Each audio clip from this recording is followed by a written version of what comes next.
Hello, everyone. I'd like to welcome you to the April 4th Coalition Show. This is the October 7th, 2019 show. It is week 214 and the 240th show that we have done since the closing of the North Adams Regional Hospital. The April 4th Coalition's mission statement is, we are for workers' rights and collective bargaining rights and are against tax breaks for the rich and corporations who ship our jobs overseas. We support all the articles of the Universal Declaration of Human Rights, but as is the custom, we put our focus on Article 23. Number 1, everyone has the right to work, to free choice of employment, in just and favorable conditions of work, and protection against unemployment. Number 2, everyone, without any discrimination, has the right to equal pay for equal work. Number 3, everyone who works has the right to just and favorable remuneration, ensuring for herself or himself and his or her family an existence worthy of human dignity and supplemented, if necessary, by other means of social protection. Number 4, everyone has the right to form and join trade unions for protection of his or her interests. Okay. Normally at this point, I thank Michael Putnam for airing our show live on the radio station on Fridays at 6 p.m., I believe. Yeah. But unfortunately, I lost his business card. So, Mike, if you are listening, please bring one to me at the And North it's End.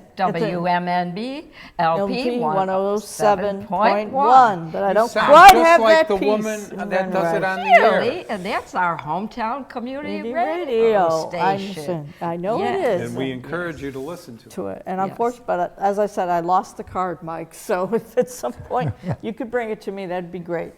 And I think we And- ought to say thank Dave Fabiano for directing Directing us us this this evening, evening. and And Emily And Emily. Pasternak for also holding us all up to high standards. And making sure we get in our right And spots. that's a difficult job. It is. Very difficult, difficult yeah. because we don't want to follow And the they- rules and We cooperate. need keepers. And they tolerate us exceptionally, so we're very grateful. Very good. And one more, because Dick asked me, it's a public announcement.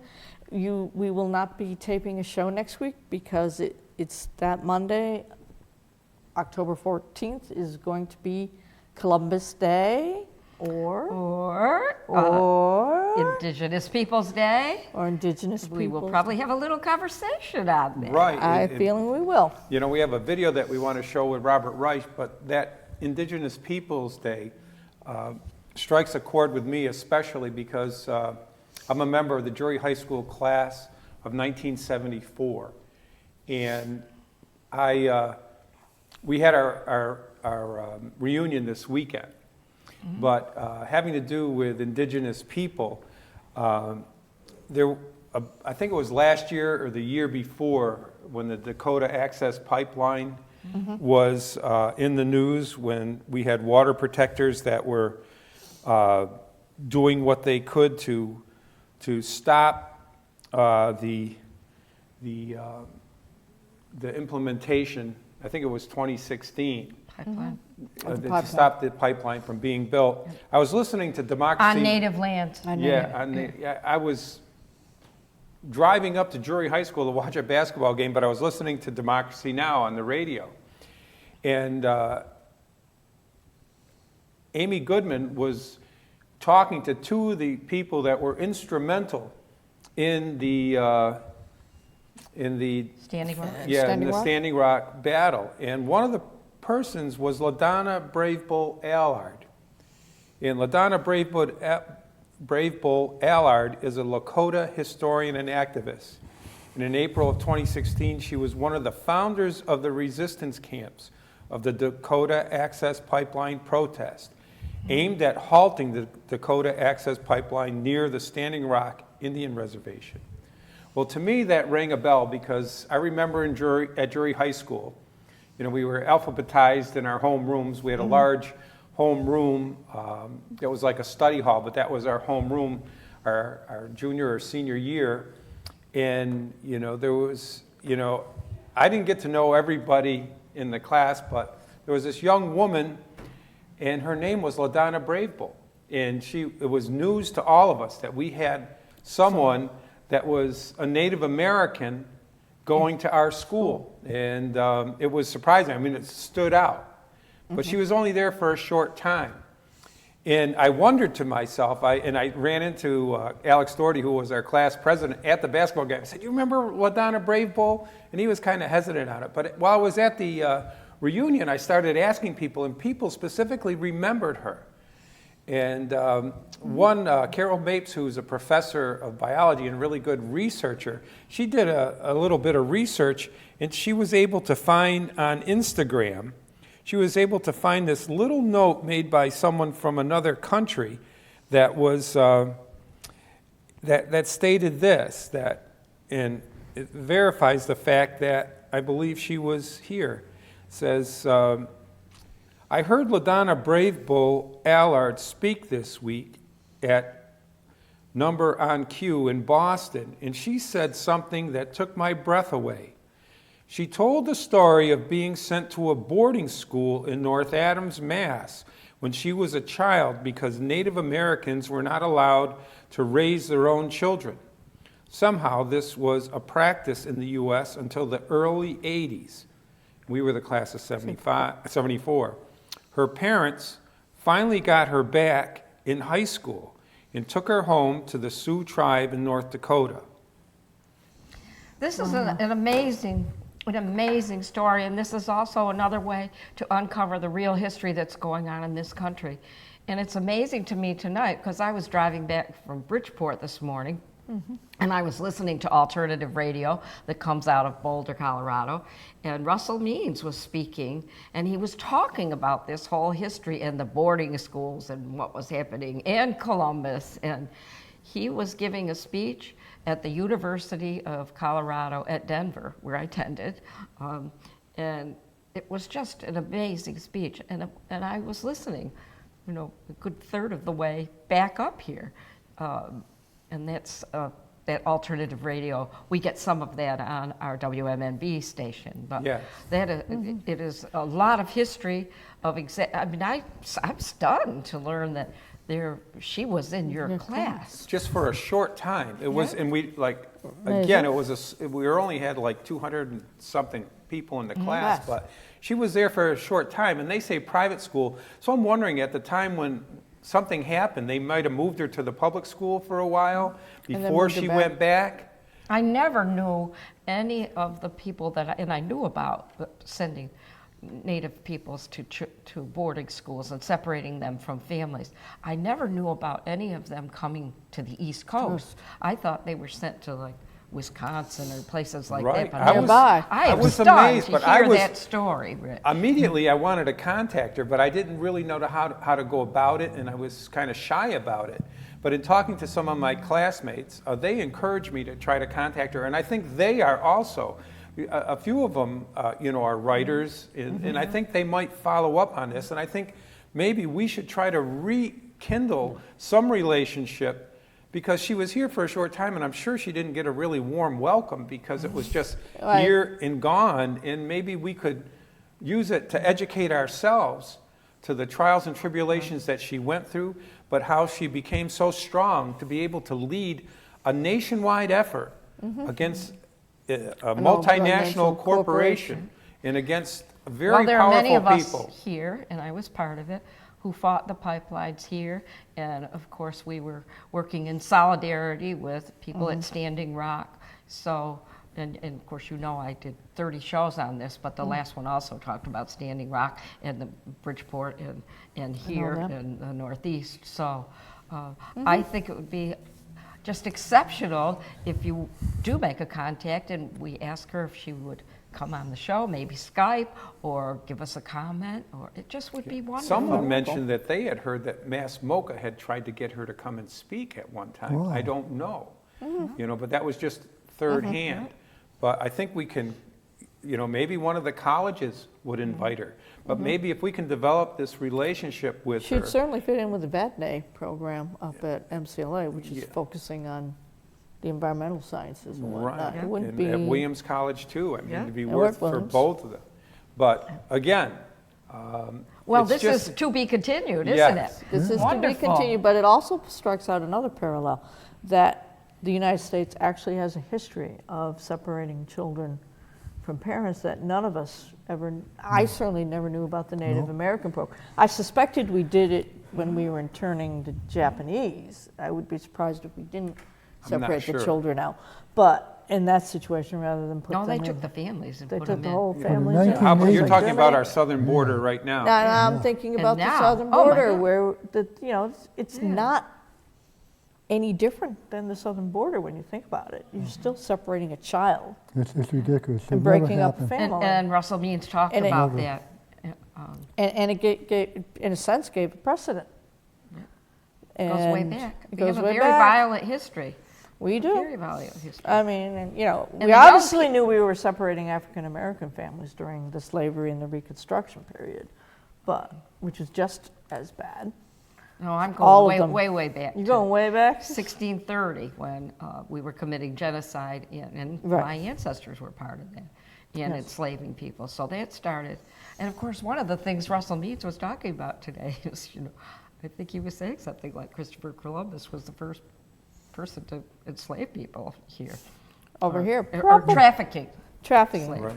So Well, one we'll of the- have to In talking explore about this as well. separating families, and I think It's- what this Universal Declaration of Human Rights tries to do is tries to promote families, Mm-hmm. to give them individual dignity. So I've been trying to encourage us to look at other religions too, because it seems like there's a movement within this country to say that we're a Christian nation, when the Constitution separates the church from state, and most of the framers weren't really big advocates of religion.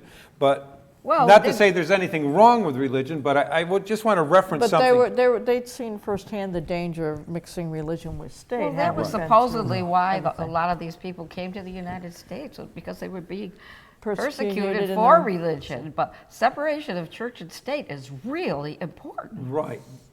So at least it doesn't mean that you can't have a religion, but it means No. there's not a state religion. So what I want to do is look at a little clip from a book from the Bhagavad Gita, which is an Indian text from the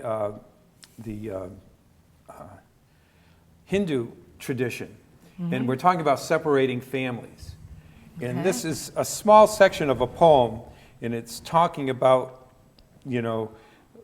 the need for families. It says, though they are overpowered by greed and see no evil in destroying families or injuring friends, we see these evils. Why shouldn't we turn away from this sin? When a family declines, ancient traditions are destroyed. When with them are lost the spiritual foundations for life, and the family loses its sense of unity. Where there's no sense of unity, the women of the family become corrupt. With the corruption of women, the society is plunged into chaos. Social chaos is hell for the family and for those who have destroyed the family as well. It disrupts the process of spiritual evolution that was begun by our ancestors. The timeless spiritual foundation of the family and society would be destroyed by these terrible deeds which violate the unity of life. So when you're separating Wow. families, you're destroying a society. And even if our society doesn't consciously recognize it, is the current setup of the economy is perfectly laid out to destroy family when both parents have to be working. They have to work multiple jobs just to make ends meet. It puts too much pressure on a family to try. And then you blame Pull them for together. being But I thought the poverty-stricken. economy was vulnerable. perfect. I thought the economy was perfect right It de- now. Well, it depends on what side, Oh, wait, it depends on what somebody side of would the like fence us to you're believe at. it. For whom? If you're at the top, God, it can't be any better. If you're at the bottom, it's as bad as ever, if not worse. No, worse. And I'll tell you, if you're separating families in this day and age, there's no justification for it, period. And anybody who is doing it, and you know who's doing it, shouldn't be in office, period. It's not the American way. Never was, never should be. It's not the human It's way. inhumane. It's It not is. the human way. So it's about time And the for us to ad- remember that. and, everything is up front with this particular individual in the White House. We vote these people in. And it's, They can be and voted out, believe it or not, they can be voted, And but it's about damn time to get it done. everybody just needs to get their blinders off. have It's- to. and So Well, we're trying also- to, I'm sorry, go ahead. I was just going to say, it's so important for people to get involved. Absolutely. Right. Defend their Just families. in some way. Yep. Defend their families. Yeah. We I have know so you had many a people video. that were, well, you mentioned it, 1 out of 5 families, 1 out of 5 children were in. Going in to bed hungry. Food insecure. Sure. It's 1 Is in that 10, what isn't last it, in week- Berkshire County? Yes. It's in- 1 in 10, in isn't it? Berkshire County, over 14,000 people, which is bigger than the city of North Adams, are food insecure. They're hungry. I mean, They're If you hungry. want to, food insecure means you're hungry. yeah, if you want to take care of children and families, then you have to take care of those Basic needs Yeah. before you take care of the whims or the wishes of the rich, like getting book a flight to outer space by a private spaceship. I mean, By a that shuttle, should yes. not be a priority. It isn't No. Or amazing. going to Mars. Or You can find the money for that, but you can't find the money to feed a kid. No. But It's you can ridiculous. find the money for weapons. It's can't- ridiculous. You can't. But you can't find the money Well- to feed children. I want to talk about Trump's economy. Robert Reich does at least. I mean, it's a Okay. short clip, but we want to segue into that when they're talking about the economy. So we're going to put a video on with Robert Reich. Thank you. Trump and his enablers are hoping that a strong economy will help the American people look past the damage that's been done to America. That's why Trump is constantly crowing about job numbers and the stock market in order to paint a rosy picture of the economy. But when you look closer, the numbers reveal a very different story about Trump's economy.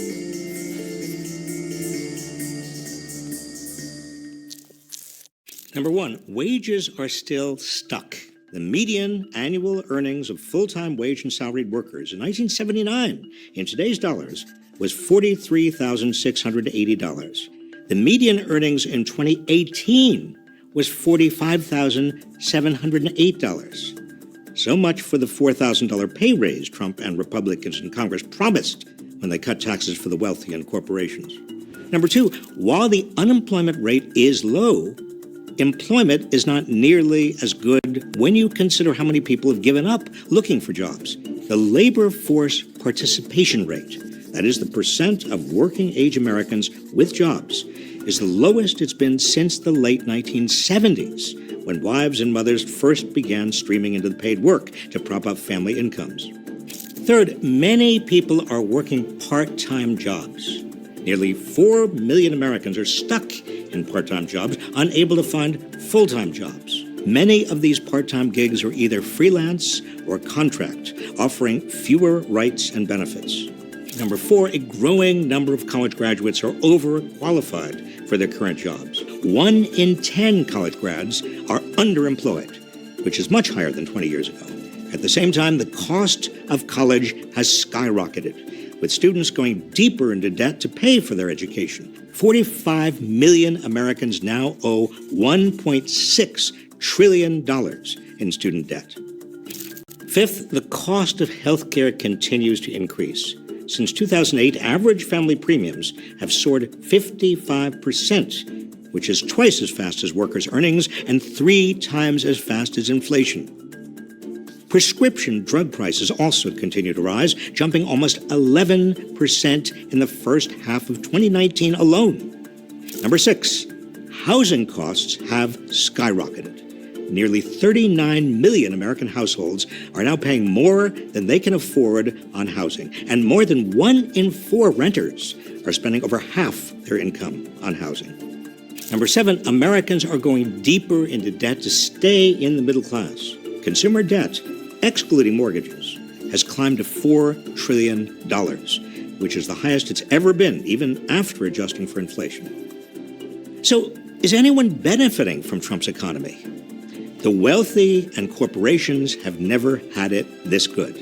In fact, 83% of the savings from the Trump Republican tax cut will go to the wealthiest 1% of Americans. But most Americans are being left behind.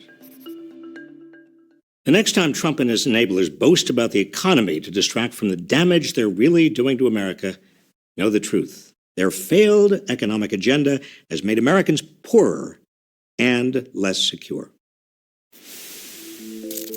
What do you think? Great snow job. And That's that has important. international implications too. For, Oh, yeah. I mean, it's global. It's global, you know. Economies are Isn't he intertwined. wonderful in the He's very reporting that concise. he's doing? He does He's a awesome. good job. And it's wonderful. I'm glad that you're bringing it on the show. Yeah. And he's hit all the themes that we've been talking about for years, Yeah. about the part-time jobs, the no benefits. Trump is probably the most dangerous president that we ever had since Nixon. I'm serious. Including Yes, the he is. people that hold him up. Oh, God. Definitely. I mean, Nixon's party eventually abandoned him. Yep. We don't see it on this one, and I think I think he piece by wants, piece he's is gonna referencing happen. for me to read this so that we can see a parallel Okay. as to what was going on. This was in the editorial page of the Berkshire Eagle on Sunday, October 6, 2019. It says, why we're for impeachment. In urging the impeachment of Donald Trump, the Eagle is under no illusion that his removal from office is likely to come about. Unless the poll takers have all taken leave of their senses, Mr. Trump will serve out the term of his office to which he was elected. But if the recommendation of the impeachment and removal of Donald Trump is fated to be disregarded by the legislatures, to whom the issue is entrusted, it is nonetheless one that we feel obliged in good conscience to make, because we are not at all confident. I'm sorry, I'm going to have to pass. Can you do it, Dick? Okay, just point where we are. We are not at all confident. That the nation can emerge without irreparable damage from 4 more years of President Trump, most especially a Donald Trump free from the political restraints of having to face the voters again. The damage that so deeply disturbs us is moral more than physical, an atmosphere of corruption that seems increasingly pervasive in our national life. Not conventional political corruption, though heaven knows his efforts to enlist foreign powers to skew the results of upcoming elections has exposed more than enough of that, but rather a corruption of the spirit, a debasing of the traditional American sense of idealism and humanitarian concern. This is a quote. We are not at all confident that the nation can emerge without irreparable damage from 4 more years of President Nixon, most especially a President Nixon free from political restraint of having to face voters again. The damage that so deeply disturbs us is moral more than physical, an atmosphere of corruption that seems increasingly pervasive in our national life. This was an editorial that was published on October 18th, 1972 of the Berkshire Eagle, that last section of the quote. In that last section. Yeah, it's, anyone that has studied history, knows that in order to have the job as president, you have to have a certain degree of dignity and respect for the law and respect for all human beings. You can't have that office and not be familiar with what the Constitution says. Even last night, I think it was last night, he called on the impeachment Of Adam Schiff. of Adam Schiff and Nancy Yes, Pelosi. Pelosi. And if he read the Constitution, he would know that you can't impeach those people. That impeachment is part of the Constitution. It's a remedy if a president is becoming a dictator. He says that Adam Schiff and Nancy Pelosi are treasonous. And in the Constitution, it even spells out what treason is. And And the that's not reason it. why they did it was because King George, was that the king that was in Yes. charge when King the colonies? George III, yes. He would pull people in and make up whatever he wanted to do and say they were treasonous and do whatever he wanted to them. Mm-hmm. So these framers of the Constitution knew what a despot would do and claim treason to just their political opponents. And so they very clearly wrote out very strictly what a treasonous act was. And what it says is, for a treason to occur, you have to aid an enemy, a declared enemy. So we haven't declared war on anyone. since 1942 or something like that. We have not had a declared war. So no one can be tried for treason because there no is declared no enemy. sworn war by Congress against any nation. So here he uses the term treason and impeachment when it only applies to the president. Someone in Congress can be censored or removed by Congress, but not by the president, and it's not an Lucky for us. impeachment. And so he doesn't have any knowledge of Well, the no, job. I think he does have knowledge of the job the way it's supposed to be. But Trump has always been a person to make up his own rules because he's always getting away with it. But it's about time for Congress to stand up to him and say, you can't do that, no matter how many times you say it. He's wrong. It's about time for the Congress to become more focused on him now instead of playing games. Because something's got to be done about him. You got to keep him in line. We He is just a better hope our danger. checks and balances work. I'm very concerned about And- Attorney General Barr. I'm very concerned Concerned about about- the Justice Department and the whistleblowers. Now, there's a couple And of the them State coming forward. I'm Department. very, very concerned about the fact that they need to be protected. And Oh, yeah. so we just And need to. certainly, President Trump does not have any Yeah. need to interview them. No. Because He's a danger. when the time comes and you are impeached, that is your time Yep. to make the case that says, I Like don't I said. deserve to be impeached. It's not, you don't get to interview people and try to intimidate them away. Terribly sorry you don't. It is. It's amazing. Well, he's a president. And it could be a sign of how desperate people are becoming and how scared people are becoming. That, that people are willing to take this chance now. Because surely he's been always making those kinds of actions, those kinds of phone calls, trying to do a quid pro quo that Definitely. always benefited him. And He's a never mad benefited the tweeter. country.